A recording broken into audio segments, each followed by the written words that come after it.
The Pretty Reckless, led by Taylor Momsen, absolutely killed it live earlier this week, but they're just one part of the incredible rise of women in rock and metal. So, who or what is driving that growth? Let's ask some of the people closest to the scene. Hello, my beautiful people, and welcome back to Valkyrie Sessions. We are here, episode 7 now. Crazy how fast time flies. Appreciate everyone for coming back and tuning in here, whether you're listening on YouTube, Spotify, Apple Podcasts. We appreciate having you here. I know the page continues to grow and has grown even more since last week. So, to any new subscribers, welcome in once again. If you're tuning in for the first time, this is the hub for everything with women in rock and metal. We'll be talking about everything from concert recaps to festival news or topics, metal news in general, album reviews, band of the weeks, interviews eventually, and plenty more. So you've come to the right place if you're here to hear any of that stuff. I'm glad to be able to bring it to you here once again. We have a jam-packed show today, a lot to talk about. So yeah, let's go ahead and get into it. Firstly, I got to talk about where I was at this past week, which was Santa Clara and Levi Stadium for the Pretty Reckless concert. They were opening for AC/DC, and just talk about how they sounded live. Firstly, I've been to Levi Stadium a few times before, obviously for 49er games. You can see by the sticker in the back, I'm a 49er fan. But I've never been there for a concert, and the acoustics actually sounded really well. The acoustics there were really good. The Pretty Reckless with Taylor sounded fantastic. Taylor, honestly, I think she sounds better live than she does on record. She is super talented and just came across super well there live. I'll actually edit in a couple of clips from the concert that I was at. Here's the first song that I'm going to show you, Follow Me Down.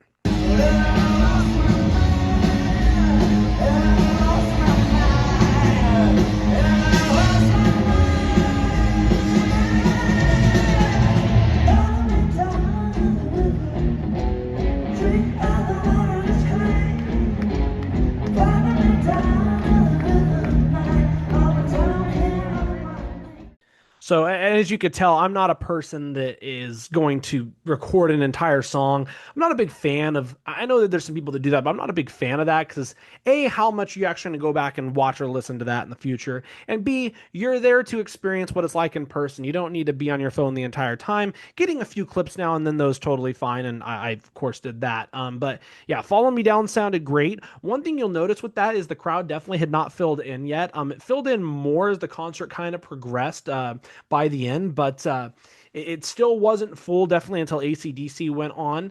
But without further ado, let me go ahead and show you one other song from the set, When I Wake Up, off of their new album, Dear God.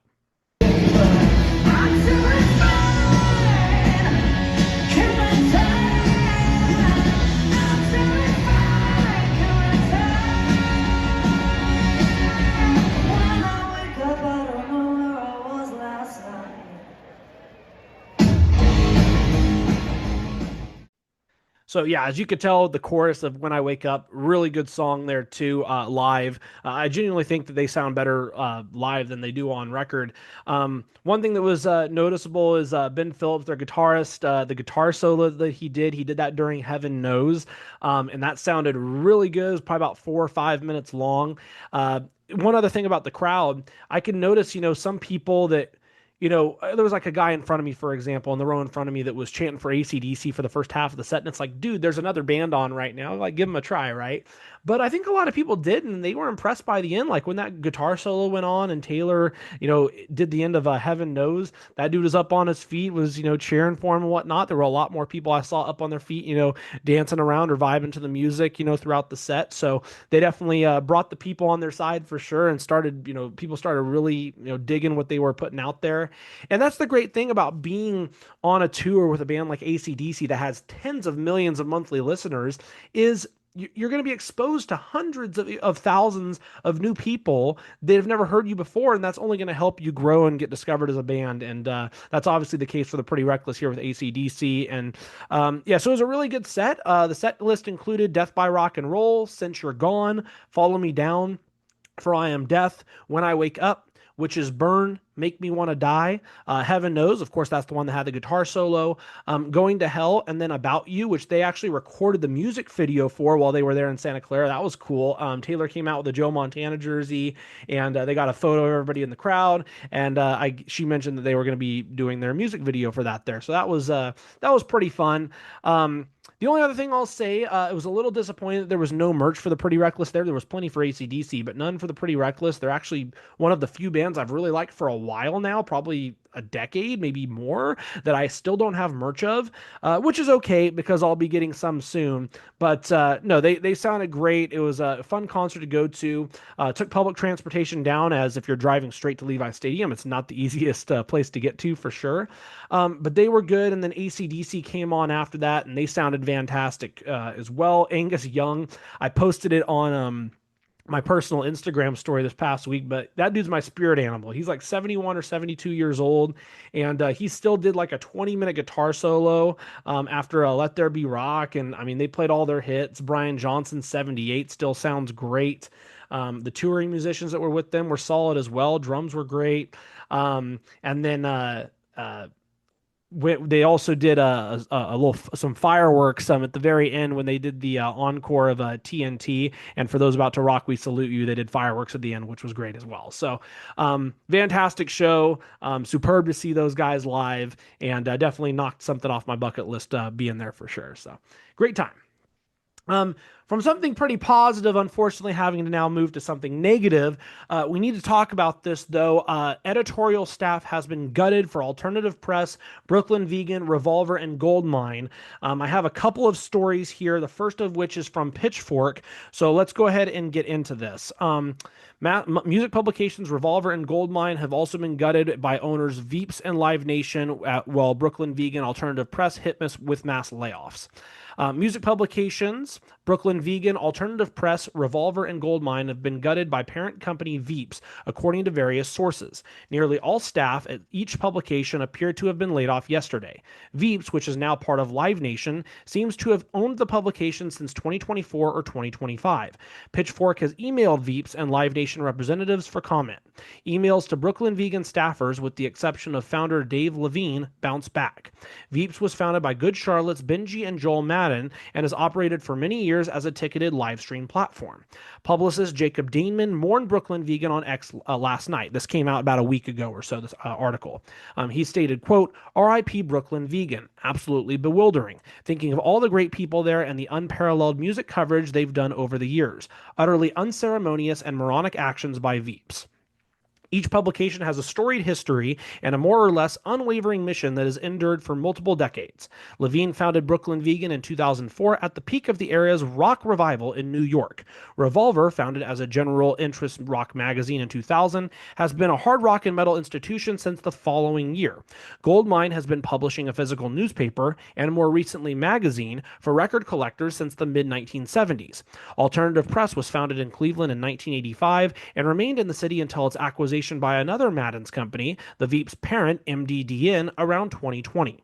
A third brand, Project M, a digital media and e-commerce company, had also listed all of the publications among its portfolio for varying periods until Veeps took over. And here's another article in Rolling Stone Canada. 4 music publications lose editorial teams as Veeps restructures media division. Veeps, the live streaming platform founded by Good Charlotte's Joel and Benji Madden and now majority owned by Live Nation Entertainment, has reportedly eliminated much of the editorial staff behind Alternative Press, Brooklyn Vegan, Revolver, and Goldmine, marking another major shift in the increasingly fragile music media landscape. The 4 publications remain online, but their editorial teams and regular contributors have largely departed, bringing an end to the day-to-day operations that shaped their coverage and communities over the years. Each publication played a distinct role in documenting different corners of music culture. Founded in 1985, Alternative Press became one of the defining publications for alternative, punk, emo, and hardcore scenes, covering the rise of bands including My Chemical Romance, Fall Out Boy, and ironically, Good Charlotte.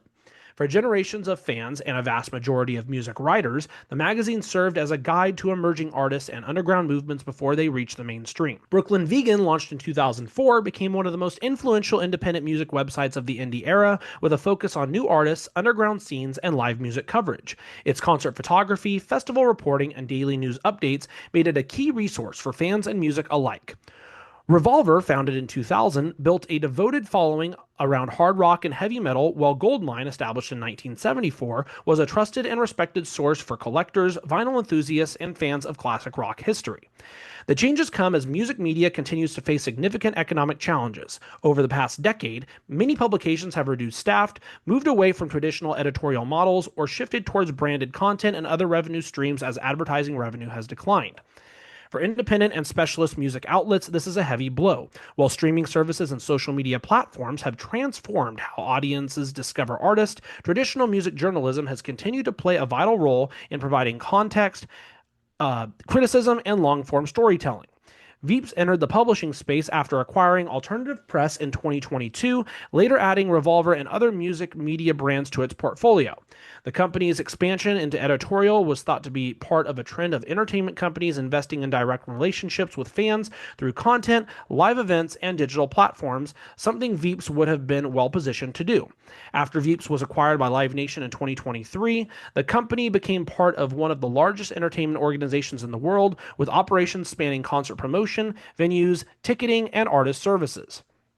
The restructuring of Veeps' editorial operations fuels the ongoing uncertainty surrounding music journalism at a time when audiences increasingly consume music news through social platforms, newsletters, and creator-driven channels. For publications built around specialized communities, maintaining a dedicated editorial staff has become increasingly difficult.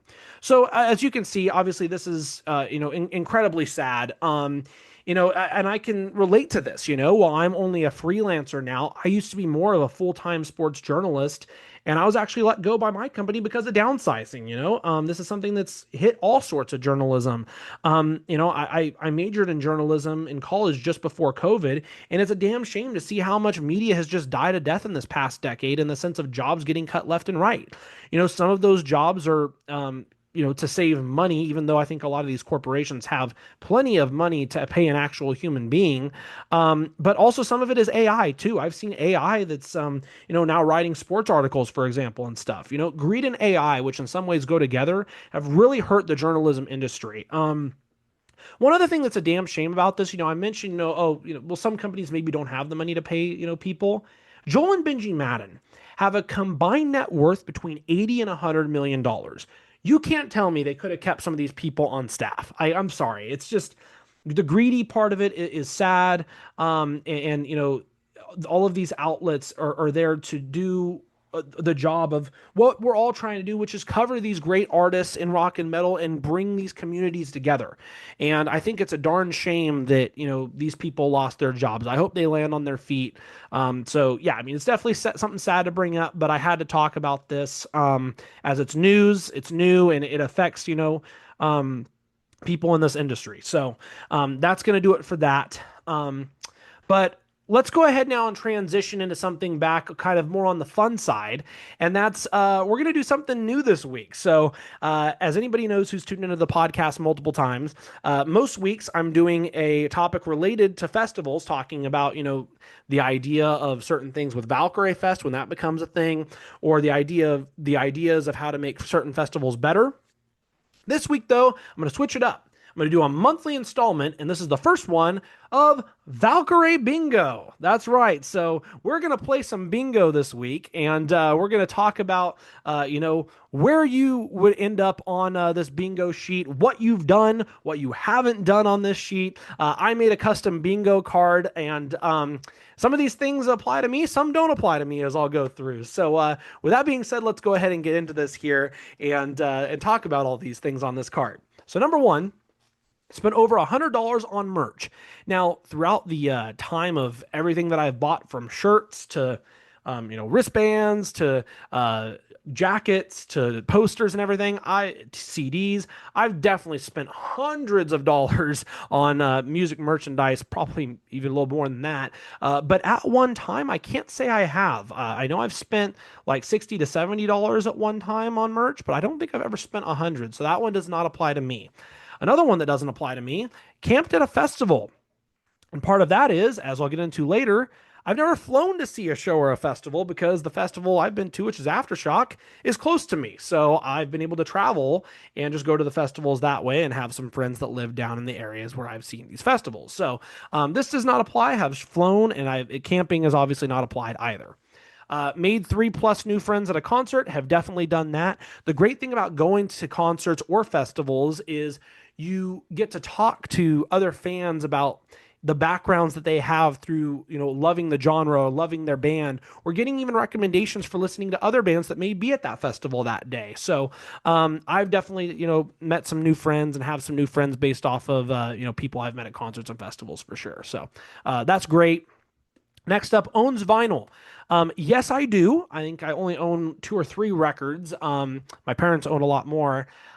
We have a record player. Unfortunately, it's broken right now, so I can't really play it. But yes, I do own vinyl, and it's been really kind of a welcome sight to see vinyl make its way back into the mainstream these last 5 to 10 years. Like even when I'm going to Target to shop for food or drinks or necessities, I'll walk by the music aisle and I'll see all the new records out there and stuff, and it's really cool to see that. So, but yes, this one applies to me just like the last one does as well. Next up, own at least a dozen band tees. Yes, as you can see, I got a Rise Against one on. I've worn probably a new band tee every single show. I have plenty in that closet behind me, probably at least 20. So yes, I own at least a dozen band tees for sure. Next up, injured at a concert. I think this can apply if you're seriously injured, where you've needed medical assistance and taken to a hospital even, or if, even you've suffered like a bad cut or something like that, or like somebody really hurt you or whatnot. But for me, no, it's not the case. I mean, I've obviously had my bruises being in mosh pits and stuff, but never been seriously injured. That being said, I do have kind of a funny story that almost wasn't funny. This was 2 years ago. I believe it was 2024. I was at Aftershock, and this will go with another one later, crowd surf for an early act, which I did. I was listening to Deadlands. They were an early set on the side stage at Aftershock, and I was crowd surfing. I don't remember what song it was for. And I'm going up, and security's tries to grab me, or is going to go grab me. I had a few more pounds on me at that time than I do now. And they didn't grab me, and I ended up rotating almost all the way over where I point to the point where I landed on the back of my shoulders. Had I rotated another 3 or 4 inches, I might have been paralyzed. Yeah, very scary incident there. Fortunately, I was not hurt, but could have been a lot worse. But yeah, anyways, this one does not apply to me. Very close though. Started a mosh pit or wall of death. I have done this. I can remember doing it at Ginger at Aftershock in 2024. Started a circle pit there, which was pretty fun. I don't think I've ever started a wall of death, but yeah, I've started at least a couple mosh pits before. It's fun to see everybody kind of cooperate and get involved while you do that for sure. Name 20+ bands with a female member. I'm sure if you're tuning into this podcast, you probably know quite a bit, or you've learned a bit, or you're discovering them, which goes along with the next one. Discovered a band through Valkyrie sessions. Yes, that applies to me. Obviously, this one applies to me as well. I discover bands every week doing this show, and being involved on social media, I discover new bands all the time too. So both of these apply to me right here for sure. Uses earplugs. I've used earplugs before. I can't say I've done it like all the time, like religiously. I mean, most of the time, when I bring them, I either forget to wear them, or if I bring them, I forget to bring them with me into the venue. Like for example, this past week when I went to AC/DC, I had my earbuds on me, my earplugs, and I left them in the car. So half the time they don't get worn, but I mean, I do use them. I just don't use them all the time. So I guess you could cross this off halfway for me on this one. Next up, favorite vocalist is a woman. There's plenty of vocalists throughout time that I'm huge fans of and have loved. I mean, I grew up on the Beatles and Paul McCartney. Grew up on the Rolling Stones. Anthony Kiedis for the Red Hot Chili Peppers I absolutely love. Chester Bennington for Linkin Park.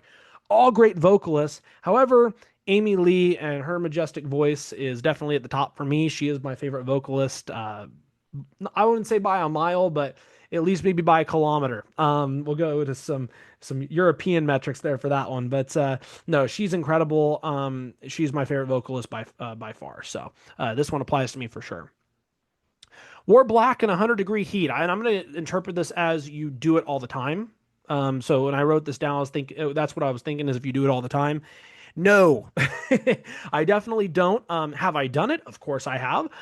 Do I like doing it or do I intend to do it? No. I also don't understand how some people can wear hoodies or sweat jackets, or sweats and like pants in 100-degree heat. Like you're gonna die. Like, what are you doing? Like, you're gonna sweat so hard. Like, I don't get it. Try to dress cool. Like, it just, as a person who loves the cool weather, I've never understood it. So, have I done it? Yes. Do I do it all the time? Definitely not. And do I intend to do it? Definitely not. So, not this one does not apply to me.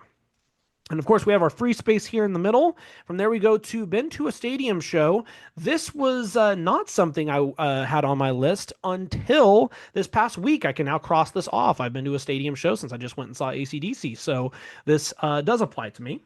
Worn a battle jacket. That one does not apply to me. I have not done that. Have had favorite band cancel. I haven't never had like one of my favorite bands cancel at a concert or festival I've been to. I've had bands cancel at like Aftershock a couple times. I can also think when I went and saw Falling in Reverse for their tour a couple years ago, Spirit Box, and I think I mentioned this on a previous podcast. They were supposed to be on that tour. They ended up pulling out. I don't think they did any shows. If any, they did a couple. But they canceled. But they're not my favorite band. They're definitely probably top 10, top 15. But I can't say that I've had a favorite band cancel. I almost, though, this past year had it happen. I went and saw Trivium and Bullet for my Valentine. Fortunately, that was in the first half of the tour when they were still playing together until everything went down and they did not finish that tour together. So, but fortunately, I got to see them both play when I went to see them. So that does not happen for me, at least, thank goodness. Next, 25 plus new albums in the past year. I don't necessarily keep track, but I have to imagine that I'm close to that, or I probably have. And especially doing this podcast, I intend to do this because while I'm going to be doing interviews eventually on this podcast, I'm covering new albums almost every week, basically. So, yeah, I mean, I love discovering new music, so this one definitely applies to me. Next up, lost something in the pit. I never lost something in the pit per se. I probably had a hat fall off, but I found it pretty much right away. Never lost a shoe or anything. Never lost a wallet, thank goodness. I've had something break in a pit before because there was one year that I was stupid and brought a drawstring bag instead of like a heavier plastic backpack. And yeah, that broke pretty easy in the mosh pit. Probably should have thought twice about bringing a drawstring bag into there, something that's as weak as that. But I've never lost anything in the pit, so that does not apply to me. Worn face paint to a show. Never done this. I can't say that's applied to me because I've not done that. Have flown to see a show festival, as I mentioned earlier, have not done that. Forgot sunscreen. I think that this is a recurring theme every year for me. I think whenever I go to Aftershock, it's like 80 to 85 degrees outside, and most shows when I go in the summertime, it's pretty hot where I live.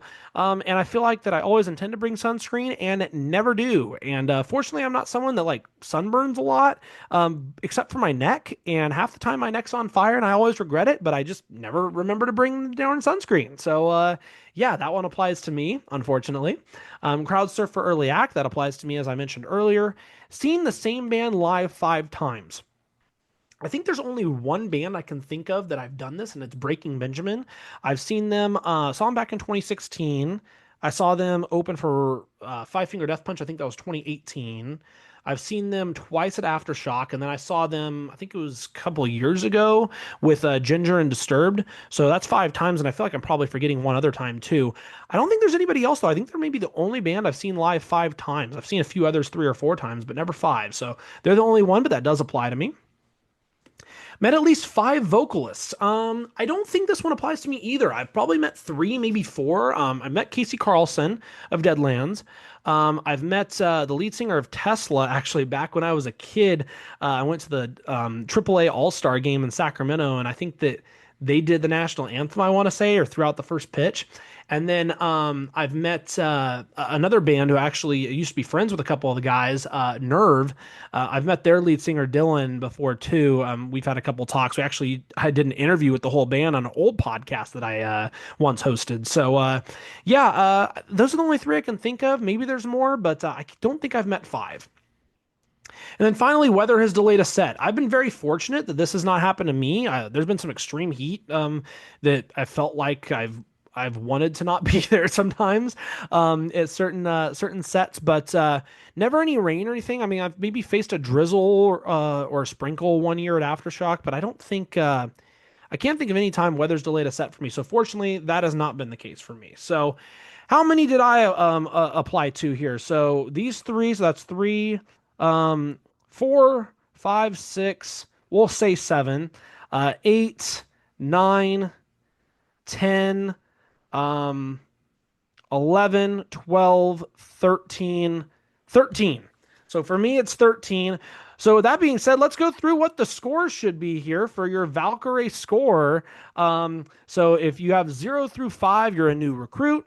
6 through 10, a rising headbanger. 11 to 15, a metal veteran. 16 to 20, Valkyrie warrior. And 21 to 25, festival legend. So I'm at 13. I'm a metal veteran. I'm getting there, but I haven't crossed off all of them. Some of them I don't want to cross off, but there's others that I do want to cross off. I'd love to travel to Louder Than Live or travel to some other shows.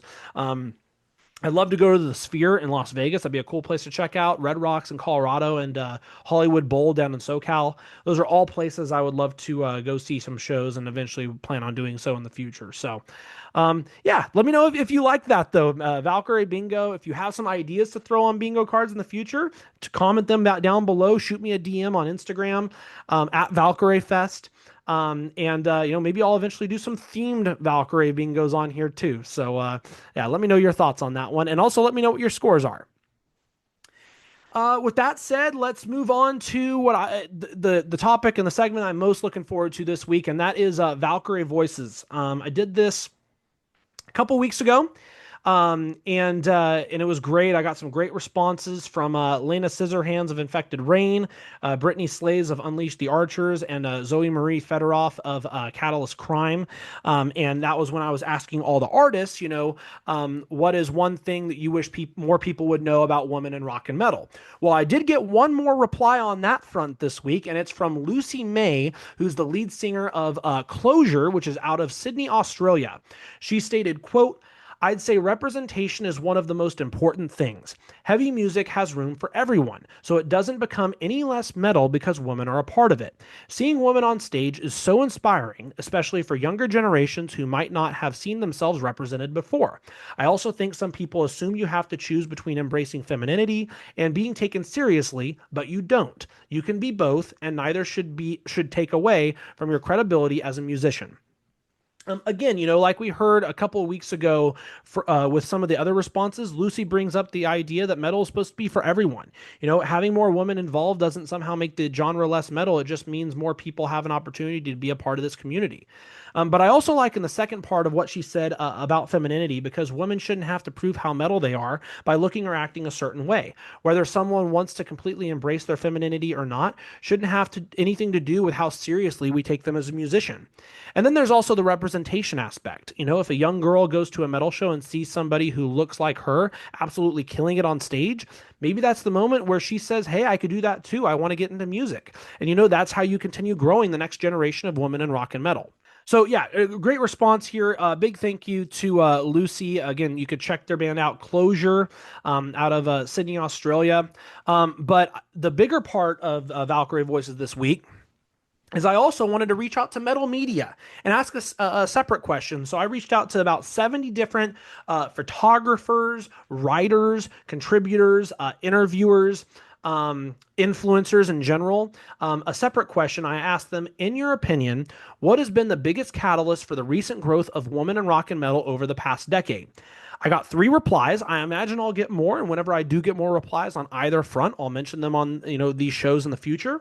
But the 3 replies I got this week Firstly, we have Emily Agnesini, the co-owner of Ultraviolet Magazine. You can go see their work at uvmusicmag.com or follow at uvmusicmag on Instagram, and then Emily at Emily Agnesini Photography on Instagram. This was her reply. She stated, quote, I believe that the biggest catalyst has been the increase of acknowledgement within our community. Within the past decade, women were given platforms to showcase their talent and creative ability, whether it's through social media, touring, and independent or well-known publications. We are all grateful for how the media has taken all of us. Seeing other women succeed in rock and metal has also inspired so many upcoming musicians and even young musicians. I think throughout the history of rock and roll slash metal, lots of women felt encouraged since the majority of the scene was male dominated. It's amazing to see both sides crush it in the scene. I think this is a great point, especially when Emily talks about platforms. TikTok has been huge for music discovery. Instagram has also been huge, really social media as a whole.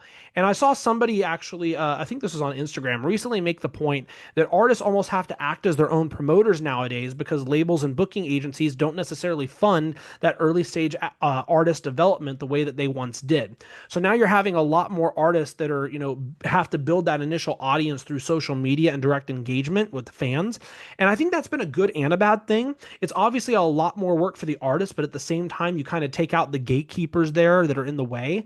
If you're talented and you figure out how to reach people, there's an opportunity to build an audience that maybe wasn't there before.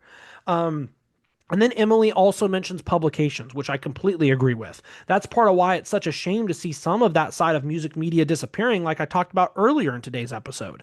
Publications like Ultraviolet can give artists another platform and help people discover someone they otherwise might never hear. And then again, as she mentions, we get that funnel effect we've talked about. More women get that exposure, more women succeed, younger women see them succeeding and think that I can do this too. And hopefully that creates another generation coming up behind them. So another great response. Thank you very much, Emily, for your reply. And speaking of great responses, we continue with Sarah McDonald from Canada. I know she's from Prince Edward Island, at least I believe. And while it's not there, I do have a desire on my bucket list to go to Nova Scotia. My travel bucket list is very long. I could do a whole separate podcast on traveling because I have a deep desire in that, but that's for another day. Anywho, Sarah, I actually discovered a little over a month ago when I was on Casey Carlson's Instagram story and I saw an interview that Sarah did with her. I watched it and thought it was really well done, very professional, especially for someone who doesn't claim to be a journalist. I'm planning on doing interviews on this page, as I mentioned earlier, once it grows a little bit more, and I already have some names down who I'd like to reach out to. But for me, her interviewing style comes across so naturally. Whereas for me, I prep so meticulously, whether it's with sports or anything else, that while I think I ask engaging questions, like I have to prepare so much and stuff is written out for me that I write myself. But I just want to compliment her for how natural and how well she does it. I also watched other interviews she did with Lizzie Hale of Halestorm, along with her brother RJ, and then Ash Costello of New Year's Day. So Sarah, if you're watching this, stick around as I'll have a lot more Halestorm talk on this podcast shortly as I get into a full album review of Everest here in a few moments. But this is what she wrote. Quote, I honestly wouldn't say there's just one catalyst. It's been a perfect storm of shifts all hitting at once. First of all, visibility changed everything. Over the past decade, artists like Lizzie Hale, Amy Lee, Maria Brink, and Tatiana Schmilek didn't just exist in the scene, they dominated it. They became true forces on stage and on the charts. That kind of visibility creates a ripple effect where younger women and girls see themselves reflected in them and think I belong here. Second, the gatekeepers lost control. Social media and streaming platforms leveled the playing fields in a big way. You no longer need a label's permission to be heard. All you need is a voice and an audience. Women in rock and metal have been able to build communities directly, bypassing the old industry bias that historically sidelined them. Third, there's been a cultural shift towards accountability and inclusion. Conversations around sexism in music, especially post the Me Too movement, forced both the industry as well as fans to confront longstanding biases. Festivals, media outlets, and labels are now, at least more than before, actively trying to diversify lineups and coverage. Fourth, and this is the part that matters most from an artistic standpoint, the music is just too damn good to ignore. Amen to that, Sarah. Women in rock and metal aren't succeeding because of representation quotas. They're pushing boundaries. Whether it's technicality, lyrical relatability, vocal strengths, emotional depth, theatrical performance, or genre fusion, they're redefining what heavy music sounds and feels like. Finally, there's a community shift within the fan base itself. The rock and metal crowd has become more vocal about supporting inclusivity and calling out outdated attitudes. That grassroots support matters. It changes who gets booked, who gets streamed, and who gets sustained. Visibility created opportunity, opportunity created excellence, and excellence forced the entire scene to evolve completely. I even told her this after she sent it to me on Instagram, and I said, I totally agree. I think what's really cool about the four women that Sarah mentioned early on in the response is that they're not. They're not just four versions of the same artist. They're completely different. Amy Lee, Lizzie Hale, Maria Brink, and Tatiana Schmeilich all bring something completely different to the table for heavy music. So when a younger woman looks at the scene now, there isn't just one mold that she has to fit into. And then in terms of gatekeepers losing control, it kind of speaks to what I said with Emily's reply, and that artists just have to heavily rely on self-promotion, and the metal community has really come through to support them in huge ways. Accountability and inclusion is also huge, and I'd actually think I'd build off this a bit. I think some of it is just bias to traditional rock and metal, which is largely male dominated. I actually had an interesting interaction on this front this past Friday. I was at a local bar, and I saw a dude who had a Lorna Shore shirt on. So of course I had to compliment him on the shirt, and I had to talk metal with him. He was a really cool dude. I told him about the podcast, and he actually gave me a couple of recommendations, including Pink Noise, who I've heard of before, but had never actually heard. Took a listen this past weekend, and I'll probably be talking about them later on the show down the line. But he also said something along the lines of, I'm just not as big of a fan of female vocalists. And that's completely fine. Music is subjective. Nobody has to like an artist because they're a woman, a man, whatever label for that matter. But it did make me think about Sarah's point. How much of our musical taste comes from what we've been historically exposed to? If most of the metal that you've listened to your entire life has male vocalists, is there sometimes an adjustment when you hear something different? I would imagine there has to be. And I think that's where festivals can really be incredibly important. You might not buy a ticket specifically to see a band you've never heard of, but if you're already at a festival and there's a band playing at 2:30 and you want to walk over to that stage, suddenly you've discovered somebody. I know for me that's the case. For example, Ice Nine Kills. I think it was 2022 or 2023. I was at Aftershock, and all of a sudden I see a band on stage, and there's the kid holding up the red balloon from It, and It Is the End, and I'm like, oh, this is really freaking cool. I got to listen to them more. Now they're one of my top 5-10 favorite bands. And I think that's why representation on festival lineups matters to me. It's not about forcing anybody to like something. It's all about giving artists the opportunity to get in front of people who might, never have intentionally sought them out in the first place. And going off of that, I think that yes, eventually an all-woman rock and metal festival takes that idea even further. Imagine showing up knowing you're going to see 20, 30, 40 bands across completely different styles of rock and metal that all happen to feature women. You're almost guaranteed to walk out of there having discovered somebody. And then honestly, my favorite part of Sarah's answer might be when she says that the music is just too damn good to ignore, because that's important. We can talk about representation all we want, festival booking, social media, changing attitudes, and all of those things do matter, but ultimately none of this works if the music sucks. It's great music. Women aren't suddenly succeeding in metal because somebody decided that they needed to fill a quota or a void. They're succeeding because they're making incredible ass music. They're innovative. They're crossing genres. They're doing things that are vocally incredible. They're putting on unbelievable live shows. Increased visibility is just allowing people to actually discover that. But once again, superb reply here from Sarah. You can go follow her on Instagram at Sarah. It's SARAH MacDonald, that's MacDonald 902_. Thank you very much, Sarah. Very thoughtful reply. And then finally, we have Steve Hughes, who is a live music photographer and contributor to Resound Presents, Rock DNA Magazine, and Milk, the Garage Radio Show, out of Austin, Texas. You can go follow him at Steve in ATX Pics on Instagram. Again, that's Steve, STEVE, INATX Pics, PICS, on Instagram. And we actually have a video response this time for the first time, which is really cool. So I'll go ahead and edit this in. Steve, what are your thoughts on the topic?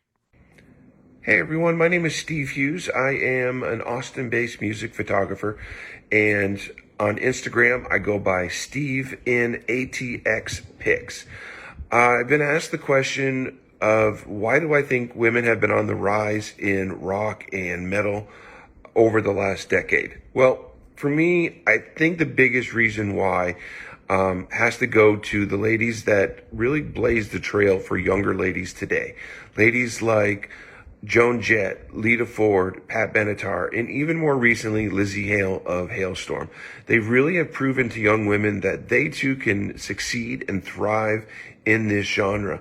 As a teen growing up listening to rock and metal music, I often wondered why there wasn't more females in this genre. And I'm really glad to see that that has changed and they are succeeding and thriving. Thank you, Steve. And firstly, I got to say, great shirt. I mentioned earlier I'm looking for pretty reckless shirts. Maybe you can, if you're watching this, tell me where you got that one because that's a really cool shirt. But Steve brings this conversation basically full circle because we've talked so much about visibility and representation already throughout these responses, but that didn't just start with this current generation. You had women like Joan Jett, Lita Ford, Pat Benatar proving decades ago that women absolutely belonged in rock and could be major stars in what was and still largely is a male-dominated genre. And then you get to someone like Lizzie Hale, who I think has really helped bridge these generations. She's been doing this now for more than 2 decades herself, and we've heard her name come up multiple times in these responses. Spoiler alert, her name's going to come up a few more times on this podcast, too. There's an entire generation of younger artists now who grow up seeing Lizzie front Halestorm and thinking, I can do that too. I also really like Steve's perspective as someone who grew up as a fan wondering why there weren't more women in rock and metal, because now we're finally reaching a point where you can look around this scene and there are so many incredible women succeeding. There's obviously still progress to be made. We talked about festival representation and some of those things, but compared to even 10, 20, 30 years ago, the amount of talent and the variety of that talent that's out there nowadays is incredible.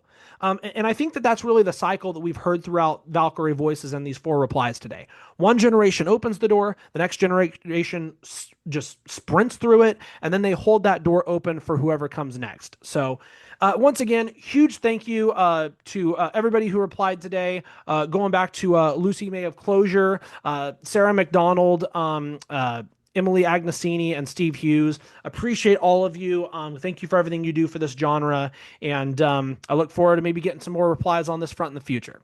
So that'll do it for Valkyrie Voices. As I mentioned a moment ago, we're going to hear Lizzie Hale's name come up a lot more. It's going to come up more now because let's get into our album review for the week, which is Halestorm's Everest.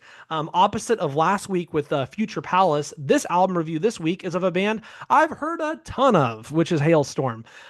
Everest actually just hit its 1-year anniversary. It celebrated it on August 8th. This is the band's 6th studio album after Self-Titled in 2009, The Strange Case of in 2012, Into the Wildlife in 2015, Vicious in 2018, and Back from the Dead in 2022. Halestorm are a rock band from Red Lion, Pennsylvania, consisting of vocalist and also rhythm guitarist Lizzie Hale. She also plays piano and keyboards. We'll get into it. There's a few songs that have piano on this album. She's, in my opinion, one of the best female vocalists in rock and metal. A lot of clean vocals, but she's also just has so much powerful grit and the ability to scream, and you can really sense the emotion every time that she's on the mic. Also in the band, her brother RJ, who plays drums, lead guitarist Joe Hottinger, and bassist Josh Smith. They're currently signed by Atlantic Records. The band has 5.8 million monthly listeners on YouTube Music, about 3.5 million on Spotify. They will be on tour with Baby Metal from early September until early October for 19 shows. So without further ado, let's talk about this thing here. And we'll start off with track number 1, Fallen Star. This is a really solid opening track. We have some reverb on the lyrics, which adds to the overall theatrical feel of this song. I also love the energy the guitar riffs give on this as well. I'm kind of getting that this could just be about loving someone so much that you're tied to them, but the pain of being away from them for long periods of time. I think that could be, maybe a relationship, maybe even the relationship that she has with her fans, too. So it could be a multiple meaning there. And I especially like the ending on this with the band jamming out after Lizzie says, "Kick it." The guitars are already kicking ass on this album, so really great energy to get this thing started. From there, we move on to Everest, the track title on the album. This is the title track, I should say. This is one of only two songs I had actually heard on this album before I gave it a full run through. What's unique is, while the song is called Everest, like the mountain, Lizzie says it multiple times in the song as Everest. And that kind of goes along with the meaning to me, as I feel like it's talking about just the never ending grind of life, kind of climbing a mountain every day, and just battling through every day. It's almost an anthem for overcoming personal struggle and just surviving. You just have to kind of keep pushing and moving forward, as, greatness could be on the horizon, but it's tiring for sure. She even says, in the song, my survival is suicidal, this vicious cycle. Just pure resiliency I'm getting right there. It's very dynamic, kind of suspenseful throughout. Just another brilliant song to get this piece of the album going. Then we move on to track number 3, which is Shiver. This might be my favorite song on the album. I really love Everest too, but this is a great track. We kind of take a step down here. It's a little bit of a shift. We go kind of mellow and dramatic a little bit, almost kind of like a rock ballad. I'm getting just vibes of being emotionally drained from a relationship. She says in the song, but deep down, I know I'm the only one trying. Sometimes loving you feels like dying. It's got a good groove to it, and I love the way that she kind of says dying on that too. Everything just builds up very well on the song. It's super powerful. I talked about the guitars, man. Joe's just been incredible on this album so far. His guitars sound super clean. The riffs are really good. So yeah, these two songs, Everest and Shiver, 11 out of 10s for sure. Then we progress to Like a Woman Can. Again, this one starts soft again with a piano, but we almost have a couple different genres actually kind of fused in here. There's some jazzy vibes, but then we also have some blues and soul. There's the lower vocals here from Lizzie on this. I could actually compare to Amy Winehouse a bit. It's emotional and kind of more stripped back. We have some themes of bisexuality here, I believe. She states in the song, we both have two hands. Why can't yours understand how to touch me? You can't love me the way a woman can. I believe Lizzie is bisexual. And so I think this is just talking about, her feeling that, a former man in her life, or just men in general, can't understand the emotional, physical, or even sexual needs in her life. Again, the guitar on here is brilliant. Lizzie's great, but Joe has been otherworldly on this album so far. We move from there to Rain Your Blood on Me. Very intense. One thing I notice is that the vocals on this are almost mixed to where she actually sounds a little bit compressed. I do know when she says rain your blood on me, it's almost like a chant or a battle cry, but throughout the song, it just sounds compressed a little bit to me. Not necessarily saying it's bad, it just is a little off to me mix wise. I do like, though, how the song picks up its pace about midway through, and then the next time after that we hear her say rain your blood on me, we get actually some really high lyrics from her, some soprano. I think this is just an anthem to women who've been oppressed through time. Even towards the beginning of the song, there's the lyric, bitches burning in the flames, wicked woman take the blame. That to me 100% has to be about the Salem witch trials, which go back to what, the 1600s. Yeah, I mean, it's just everything kind of women have dealt with through oppression throughout the last 500 years. Yeah, really creative song here as well. We progress to Darkness Always Wins from there, track 6, to end off the first half of the album. Another interesting kind of slow ballad here. Definitely a bit different to some of their other work in the past, but it's actually a welcome and decent change. It kind of shows how dynamical that they are as a band. More themes here of just persistence and survival. We've had those, throughout the album so far. Just kind of continuing the fight despite seeing, evil emerge and win a lot of the time. As they always say, the saying goes, nice guys finish last, and it's sad. Sometimes it's true. We get some ominous church bells in the middle of this song, so I wonder how much of this is actually about religion. But I could also say the same politically, knowing at least somewhat of where Lizzie stands on things and how the album came out shortly after Trump's 2024 election win. I wonder how much is kind of that has to do with it as well. This is the other song that I had heard before I listened to the album all the way through. Really good song here too, just kind of a cinematic mood throughout. From there, we move to the second half of the album. We start with track 7, Gather the Lambs. Very dark here to start with the guitar and just overall tone in general before building up the chorus. Part of the song says, stay with me underneath the fallen sun, and then say everything we need to say before everything is gone. For me, this could be just about exploring the feeling of the end of a relationship and how it can feel like the world is almost ending for a person. Could also be about the effort to stay together too. The song does a good job of just keeping the listener on the edge. It kind of calms down after the chorus a bit, but I do love the tempo here at the bridge as well. The guitar under the chorus is that's layered in is also great. From there, we go off to Watch Out. I've talked a lot about how soft most of this album has been so far. Well, this is polar opposite here. We get plenty of screams of Watch Out, that bitch is out for blood from Lizzie. Wild energy from the drums, heavy guitar riffs, just all 9 yards. I was actually listening to some of this album with my mom as she was cutting my hair. Thank you, Mom. So I'll give her credit here to the comparison of Lizzie to Courtney Love and Hole. The song is just super forceful, and I gotta say, while Lizzie can sing those beautiful cleans, her screams are always on point too, and that's the case here. The guitar solo in this is great too. Again, I can't say enough about Joe on this album. He is just absolutely shine bright. From there, we move on to Broken Doll. This is a bit more mid-tempoed, and I do like the heavy bass grooves on this. Again, you can almost kind of say the same thing with the comparison to Hole here. I'm getting just kind of being used by someone in a relationship and reflecting on it emotionally, but then also realizing her true worth and owning who she is. From there, we go on to track 10, Killing. Gotta be honest, this one was not for me. Definitely not for me. I do love the high octane drum roll by RJ at the start of this, but outside of that, yeah, just not my cup of tea. It's punchy, but the fast vocals almost feel like Lizzie's kind of trying too hard in a way. To me, it's the lyrics are all a little bit weak and kind of just mismatched in general from the rest of the album. It kind of lacks cohesivity to me. It's just not cohesive. So yeah, just it wasn't my cup of tea. Not a fan. But from there we go off to the last two tracks on the album, starting with "I Gave You Everything." Definitely more emotional and gentle here. But the guitar picks up and we get the fierce lyrics from Lizzie in the chorus. Themes of betrayal here for sure, and you can sense the anger and frustration in her voice. Also themes of having to rebuild, which goes with the resilience theme that we've had on most of the rest of the album. But the big thing is, yeah, you just sense that anger and frustration, as I mentioned earlier, with just her vocally all the time. She really does a good job kind of bringing that out. And then we get to the final track on the album, How Will You Remember Me? And we have another ballad here to end it. We have theatrical elements, which kind of circle back around to the start of the album with Fallen Star.